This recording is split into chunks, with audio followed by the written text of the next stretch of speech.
जो राम को लाए हैं हम उनको लाएंगे, जो राम को लाए हैं हम उनको लाएंगे। भारत में फिर से हम, भारत में फिर से हम भगवा लहराएंगे। धनुष को तोड़ के तुमने स्वयंवर जीता जैसे, मेरा दिल तोड़ के रघुवर क्या जाओगे तुम ऐसे। तो कहता हूँ कंधों से ऊंची छाती नहीं होती, धर्म से बड़ी कोई जाति नहीं होती। दीपक ही नहीं बचा तो बाती का क्या करोगे, हिंदू धर्म ही नहीं बचा तो जाति का क्या करोगे। प्रधानमंत्री ने मुझे पूछा हु इज ही, मेरे पास भोलेनाथ थे, बोले हु इज ही। मैं कहा you call him father, we call him grandfather. और मैंने उनसे एक निवेदन किया था कि भाई मैं सम्मानित तो हो जाऊंगा, लेकिन मैं आपके पार्लियामेंट में हनुमान चालीसा गाना चाहता हूँ। पार्लियामेंट में पहली बार ऑस्ट्रेलिया में कन्हैया मित्तल भजन गाने नहीं आ पाए, तो उसके चलते उन्होंने फिर उसके बाद जो हमने वहाँ कार्यक्रम किया तो वहाँ का पूरा हिंदू संगठित हो गया। 12,000 लोग, कैन यू इमेजिन मनीष भाई, 12,000 लोग ऑस्ट्रेलिया की धरती पे सड़कों पे बैठ गए लोग। लेकिन अभी हमें इतना अच्छा महसूस हुआ वहाँ पार्लियामेंट में खड़े होके, मैंने उनसे जय श्री राम भी बुलवाया सबसे। तो वहाँ के कई ऑस्ट्रेलिया में जय श्री राम, ऑस्ट्रेलिया में लोग जानना चाहते हैं कि आपने किस तरीके से हनुमान चालीसा ऑस्ट्रेलिया के सदन में सुनाया था। देखिए ऑस्ट्रेलिया के सदन में मुझे दूर से इशारे होते, थोड़ा धीरे गाइए। वहाँ के अंग्रेज मुझे इशारा कर रहे थे थोड़ा स्लो स्लो स्लो, लेकिन हम उतरे ही तेज हुए जा रहे थे। 6 दिसंबर को हमने वो गाया। और 6 दिसंबर को ही क्यों गाया आपने? मालूम नहीं, 6 दिसंबर को मुझे बाद में पता लगा कि उस दिन शौर्य दिवस होता है। जब बाबरी मस्जिद पर भगवा गाड़ा गया था, ये वही दिन था। इस बार किसकी सरकार? इस बार किसकी सरकार? इस बार भगवाधारियों की सरकार, एकदम गारंटी। Guarantee guarantee guarantee. एक कहावत है, कभी कभी भगवान को भी भक्त की जरूरत पड़ती है, और अगर आप भगवान के लिए एक काम करेंगे, भगवान आपके लिए सैकड़ों काम करते हैं। कुछ लोग इस बात को मानते हैं, कुछ लोग इस बात को नहीं मानते हैं, लेकिन उसका जीता जागता उदाहरण हमारे साथ अभी है कन्हैया मित्तल भैया। नाम तो इनका सुना ही होगा आप लोगों ने। खाटू श्याम मंदिर, जिसके बारे में मैंने सैकड़ों वीडियो में बोला। एक बार मैं राजस्थान गया था तो इन्होंने फोन कर दिया, वहां पे जाके मैं दर्शन किया था। फिर वहां के लोगों ने बताया कि खाटू श्याम मंदिर तो पुराना है, लेकिन दुनिया के पटल पे लाने वाला कन्हैया मित्तल नाम है। और इनके वजह से आज सीकर में कम से कम 50,000 से ज्यादा लोगों को डायरेक्ट जॉब मिला है, और 5 लाख से ज्यादा लोग डायरेक्ट और इनडायरेक्ट जॉब करते हैं, रोजगार करते हैं। अभी इनके स्टूडियो में हूँ चंडीगढ़ में, इनके घर पे आया था, मिलके अच्छा लगा, और ये अभी स्टूडियो लेके आए हैं। तो इनसे कुछ गाना हम लोग सुनेंगे भगवान की भक्ति वाला, और कुछ बातचीत करेंगे जो आज तक किसी ने नहीं किया होगा इनसे। तो सबसे पहले आपका स्वागत है। बहुत बहुत धन्यवाद मनीष भाई, और आप चंडीगढ़ आए हमारे लिए बहुत गर्व की बात है। पहला सवाल मैं आपसे पूछ रहा हूँ कि आखिर खाटू श्याम ही क्यों, और कब गए, कैसे गए, और भगवान ने आपके ऊपर किस प्रकार से आशीर्वाद बनाया? देखिए खाटू श्याम जी इस कलयुग के तारनहार देवता हैं। 7 साल की उम्र में मैंने भजन गाना शुरू किया, आज 26 साल मुझे भजन गाते हो गए।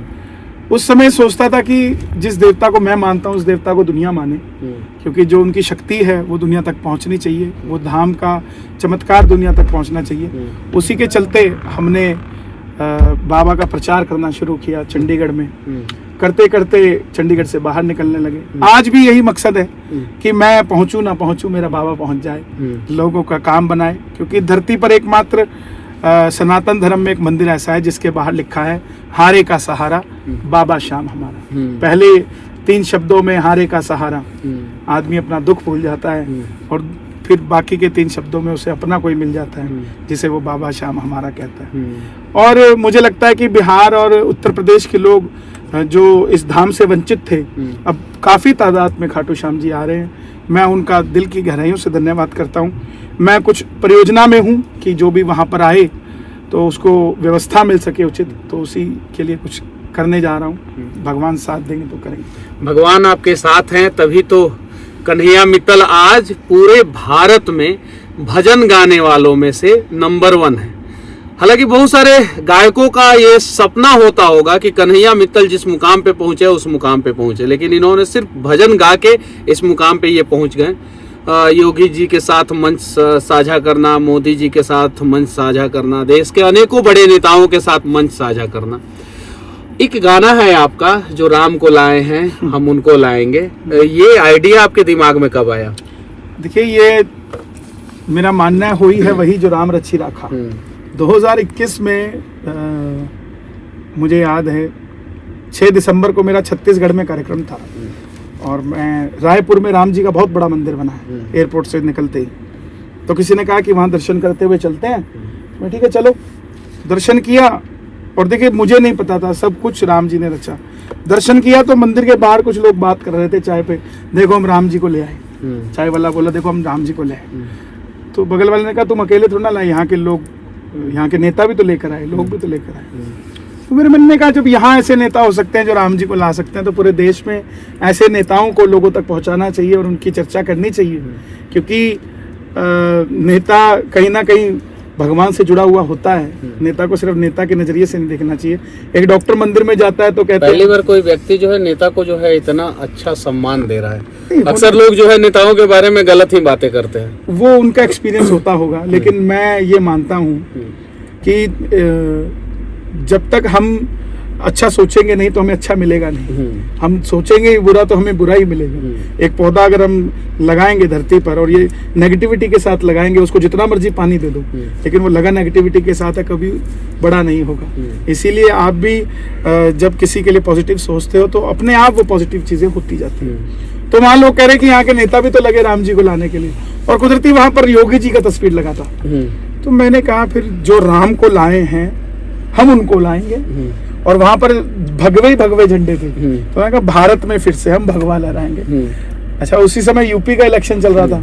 मुझे इतनी खबर नहीं थी कि ये गाना इलेक्शन में जा सकता है। मुझे लगा ठीक है, अपना यूट्यूब चैनल है, अपन अपने पे डाल देंगे, किसी को अच्छा लगेगा ठीक है, नहीं करेगा तो इग्नोर करेगा, इससे ज्यादा तो कुछ करेगा नहीं। तो हमने उसको 6 दिसंबर को हमने वो गाया। और 6 दिसंबर को ही क्यों गाया आपने? मालूम नहीं, 6 दिसंबर को मुझे बाद में पता लगा कि उस दिन शौर्य दिवस होता है। जब बाबरी मस्जिद पर भगवा गाड़ा गया था, ये वही दिन था। और मैं वही कह रहा हूँ कि वही है वही जो राम रची राखा। 9 दिसंबर को हमने इसे रिकॉर्ड किया, 10 दिसंबर को ये वायरल हो गया। और मुझे लगता है कि वो 9 दिसंबर और 10 दिसंबर की रात कोई ऐसे मेरे ग्रह नक्षत्र जुड़ रहे थे कि उसके बाद मैं घर पे रुक ही नहीं पा रहा हूँ। तब से लेके अब तक महीने में 28 कार्यक्रम। भारत के पहले ऐसे आप भक्ति गाना गाने वाले सिंगर हैं जिनको ऑस्ट्रेलिया का सदन ने सम्मानित किया, और अभी आप ऑस्ट्रेलिया से ही आ रहे हैं। कल शाम को ही आप ऑस्ट्रेलिया से आए हैं। तो आपको ऑस्ट्रेलिया के सदन में सम्मानित जब किया गया तो उस समय आप कैसा महसूस कर रहे थे, और आखिर आपके किस कार्यों की वजह से सम्मानित किया गया? देखिए, पिछले साल हम लोग ऑस्ट्रेलिया गए थे, तो मुझे खालिस्तानियों ने वहाँ थ्रेट किया था कि यहाँ पर ये नहीं आना चाहिए। मुझे नया नाम दिया था उन्होंने, स्टॉन्च हिंदू, कट्टर हिंदू। तो मैं राजस्थान का वैसे मेरा जन्म है, तो मुझे वहाँ के गवर्नमेंट ने पूछा कि खालिस्तानी आपको थ्रेट कर रहे हैं तो आप आना चाहेंगे? तो मैं बोला वो खालिस्तानी है, हम राजस्थानी हैं। हम रुकेंगे नहीं। तो हम वो कार्यक्रम करके आए थे, जिससे कि एक बहुत अच्छा माहौल इंडिया और ऑस्ट्रेलिया का बना। ऑस्ट्रेलिया को हमने जाके ये घोषित करवा दिया कि ये सेफ है। नहीं तो अगर मैं उस समय रह जाता तो न्यूज यही बनती कि खालिस्तान के डर से ऑस्ट्रेलिया में कन्हैया मित्तल भजन गाने नहीं आ पाया। तो उसके चलते उन्होंने फिर उसके बाद जो हमने वहाँ कार्यक्रम किया तो वहाँ का पूरा हिंदू संगठित हो गया। 12,000 लोग, कैन यू इमेजिन मनीष भाई, 12,000 लोग ऑस्ट्रेलिया की धरती पे सड़कों पे बैठ गए, लोग गाड़ियों की छतों पे चढ़ गए, लेकिन बोले कन्हैया मित्तल आया, उसके समर्थन में 1 किलोमीटर तक का ट्रैफिक जाम ऑस्ट्रेलिया में, मेलबर्न में।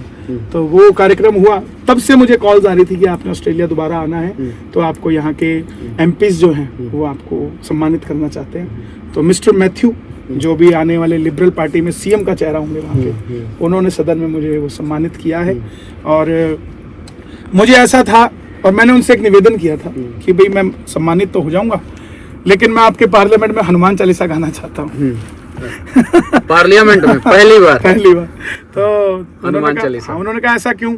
मैं बोला सनातन सबको आशीर्वाद देता है, सनातन के अंदर उसकी खूबसूरती यही है कि उसकी शरण में जो आ जाएगा उसका बेड़ा पार है। तो आप धर्म बदले ना बदले, ये जरूरी नहीं है कि आपको हनुमान चालीसा पढ़ने के लिए आपको धर्म बदलना पड़ेगा। आप अपने धर्म में रहकर भी सनातन को अपना सकते हैं। तो उसके चलते हमने वहाँ महारानी विक्टोरिया की तस्वीर के नीचे खड़े होकर पार्लियामेंट में हमने हनुमान चालीसा किया और वो बहुत वायरल चल रहा है। 1 मिलियन एक दिन में क्रॉस कर गया वो हमारे फेसबुक चैनल पर। और उन्होंने मुझे दिखाई वो छतें दिखाई जो सोने की बनी है, जो भारत से लूटा हुआ सोना था। तो मैंने उनको कहा कि आप हमें हैप्पी न्यू ईयर दे गए, हम आपको हनुमान जी देकर जा रहे हैं, आप खुश रहिए। मतलब ऑस्ट्रेलिया में भी भारत का सोना अब मैं हाँ। ऑस्ट्रेलिया, आप देखिए ना, ऑस्ट्रेलिया काला पानी की सजा थी। और उस समय में जब भारत गुलाम था, किसी को काला पानी की सजा देनी होती थी ब्रिटिश गवर्नमेंट ने, तो उन्हें ऑस्ट्रेलिया भेजा जाता था। तो उसी के चलते ऑस्ट्रेलिया का जो सोना भी था तो वहां पे रखा जाता था। उसके बाद चाइना आया, वहां से लूट कर लेके गया और किया कुछ किया। तो लेकिन अभी हमें इतना अच्छा महसूस हुआ वहाँ पार्लियामेंट में खड़े होके। मैंने उनसे जय श्री राम भी बुलवाया सबसे। तो वहाँ के कई ऑस्ट्रेलिया में जय श्री राम, ऑस्ट्रेलिया में, और वहाँ के एमपीज भी हमारे दोस्त बन गए। पहले भी एक अच्छा, आप वो जो राम को लाए हैं हम उनको लाएंगे, वो गाना सुना सकते हैं? बिल्कुल सुना सकते हैं, क्यों नहीं। ये तो हमें कहीं चौक चौराहे पर भी गाने को कहेंगे तो वहाँ भी गा देंगे, क्योंकि ये हिंदुओं को संगठित करता है। और मैं तो कहता हूँ, कंधों से ऊंची छाती नहीं होती, धर्म से बड़ी कोई जाति नहीं होती। दीपक ही नहीं बचा तो बाती का क्या करोगे, हिंदू धर्म ही नहीं बचा तो जाति का क्या करोगे। तो उसी के चलते हम लोग जाति पाति के विरोध में काम करते हैं कि हिंदुओं को संगठित होकर काम करना चाहिए। एक ईस्ट इंडिया कंपनी थी जो हिंदुओं को बांट के चली गई, राज करके चली गई। अब एक नई आई है जिसमें राहुल गांधी जी कहते हैं कि सबकी जनगणना होनी चाहिए कि यादव कितने हैं, ब्राह्मण कितने हैं, बढ़िए कितने हैं। लेकिन जब जब सनातन को चुनौती मिलती है तो अयोध्या के अंदर 25 लाख दिए जलाए जाते हैं, जिससे लोगों को पता लग जाता है कि अब चेक करो 25 लाख दिए ब्राह्मण ने कितने जलाए और यादव ने कितने जलाए। तो उसी के चलते ये गीत बड़ा लोगों को हृदय में प्रवेश किया है। मैं सुना देता हूँ आपके चैनल के माध्यम से। जो राम को लाए हैं हम उनको लाएंगे, जो राम को लाए हैं हम उनको लाएंगे। भारत में फिर से हम भगवा लहराएंगे। अयोध्या भी सजा दी है, काशी भी सजा दी है, और जो बात आप करते हो मैंने जोड़ दी है, कश्मीर सजाया है, पीओके भी सजाएंगे।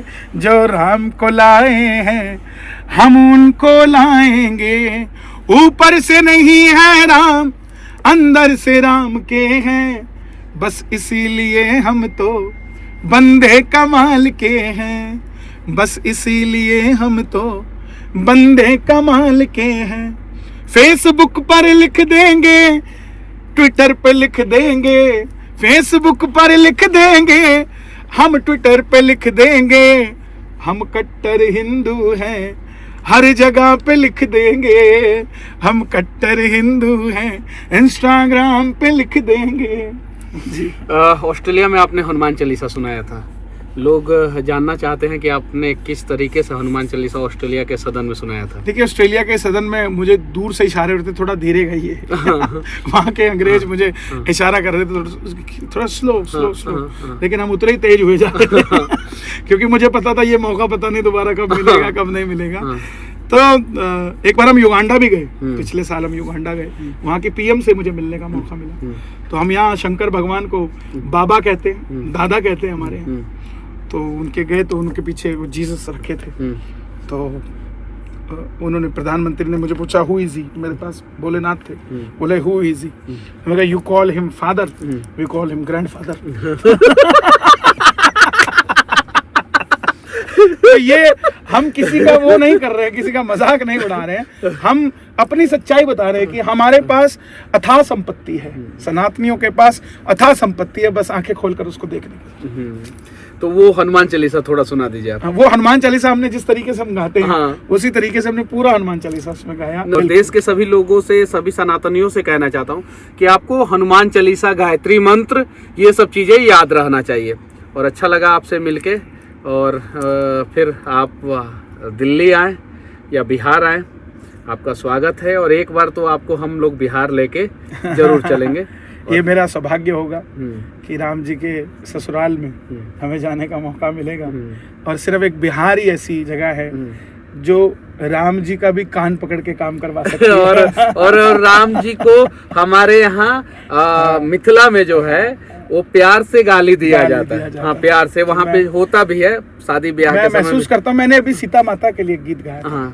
और मैं आपसे भी निवेदन करता हूँ कि पूरी दुनिया रामनवमी बनाती है, सीता नवमी भी हमें बनानी चाहिए। जो मदर्स डे है हमारा, मैं आपसे भी निवेदन करता हूँ, मैं इस मुहिम में लगा हूँ। जो अंग्रेजों का हम लोग मदर्स डे बनाते हैं उसकी जगह अभी 16 मई को 16 तारीख को सीता नवमी गई है। हम अपने देश के अंदर मदर्स डे बनाएं सीता नवमी के दिन, क्योंकि एक वो माँ है जो धरती से प्रकटी और धरती में ही समा गई, और इसी धरती माता को हम पूजते हैं।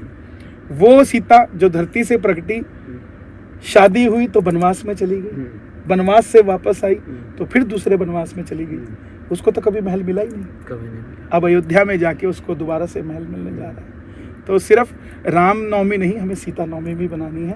उसी के चलते मैं निवेदन करता हूँ आपके चैनल के माध्यम से पूरे भारत को कि हमें सिर्फ सीता राम, आगे सीता पीछे राम, तो हमें उनका ध्यान रखना। मैंने उसी के चलते 16 मई को एक भजन भी रिलीज किया है, सिया के राम। मुझे लगता है आपके बिहार के लोग हम लोगों ने सुना है, बहुत प्यार देंगे उसको। और वो मेरा हम लोगों ने सुना, मेरा क्रिएट किया हुआ संवाद है कि जिस समय 2 लाइन उसका, जिस समय दशरथ जी ने राम जी को वनवास कहा तो उस समय सीता जी वहाँ नहीं खड़ी थी। हमारे घरों में भी जब पिता बात करता है तो बहू नहीं साथ में खड़ी होती, वो कमरे में इंतजार करती है कि पति को ससुर जी ने क्या कहा है। तो सीता जी नहीं खड़ी थी। और ऐसा नहीं हो सकता कि राम जी अंदर कमरे में गए हों और कहा हो कि मैं वनवास जा रहा हूँ, और सीता जी ने कहा होगा ठीक है मैं भी चलती हूँ, और राम जी तुरंत मान गए होंगे। ऐसा तो नहीं हो सकता। नहीं, ऐसा नहीं। तो वो उसी संवाद को मैंने उठाया है। तो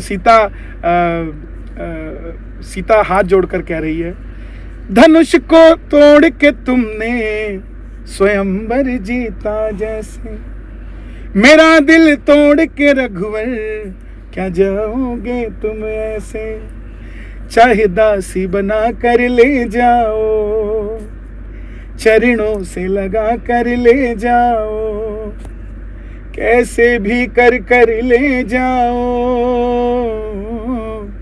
मुझे ले जाओ, मुझे ले जाओ, तन मन वारा रघुवर तुम पे, कैसे रहूंगी बिना नाथ, आगे सीता पीछे राम, आगे सीता पीछे राम, सीता राम सीता राम, आगे सीता पीछे राम। बहुत अच्छा। और उम्मीद करता हूं कि चुनाव के बाद अगले महीने में आप एक बार बिहार आएंगे। तो उस समय ये थोड़ा कम रहता है, लगन कम रहता है, और भी बहुत सारी चीजें कम रहती है, पूजा पाठ भी थोड़ा कम, लेकिन जिन लोगों की लगन राम से रहती है वो बहुत रहती है। तो उसके लिए मैं आपको जो है सीतामढ़ी में आमंत्रित करूंगा और चंपारण में आमंत्रित करूंगा। आखिरी में एक सवाल राजनीति पे, चूंकि मैं भी पॉलिटिकल पार्टी से जुड़ा हूँ और आप भी भविष्य, मुझे लगता है आज आप पहली बार नॉन पॉलिटिकल आदमी से बात कर रहे हो। पूरा चुनाव में तो यही चला, और पहली बार मैं किसी नॉन पॉलिटिकल व्यक्ति का इंटरव्यू ले रहा हूँ। लेकिन राजनीति आपको कैसी लगती है, और आपके जैसे लोगों को, स्वच्छ छवि के लोगों को, भगवान में आस्था रखने वाले लोगों को राजनीति में आना चाहिए कि नहीं? देखिए, मेरा ये मानना है कि एक साधारण से आदमी को आप उठाइए, उसको कहो कि वोट किसको देगा, वो अपना मत नहीं बताएगा, लेकिन दूसरी बात करता है कि कमाना खाना तो खुद ही पड़ता है। समझिए, कमाना खाना रहना सहना सब उसको खुद करना पड़ता है। बैकेंड पे रह जाती है हमारी संस्कृति, हमारा धर्म, हमारा देश किस लिए जाना जाता है। तो मुझे लगता है कि जो लोग हमारे सनातन धर्म को बचाने के लिए, आप देखिए इतनी सारी कंट्रीज हैं क्रिश्चियंस की हैं, इतनी सारी कंट्री मुस्लिम की है, एक भी हिंदू राष्ट्र नहीं है। क्यों नहीं है? क्योंकि भारत जैसी धरती कहीं और है ही नहीं, यहाँ से अच्छा कहीं नहीं है। तो मेरा यही मानना है कि जो हमारे धर्म की रक्षा कर सके, धर्मो रक्षति रक्षिता है, जो धर्म की रक्षा कर सके ऐसे लोगों को आगे आना चाहिए। और मुझे भी कहीं जरूरत पड़ी खड़े होने की, जहाँ धर्म के लिए मुझे खड़ा होना पड़ा, तो मैं खड़ा हो जाऊँगा। मुझे इस बार किसकी सरकार?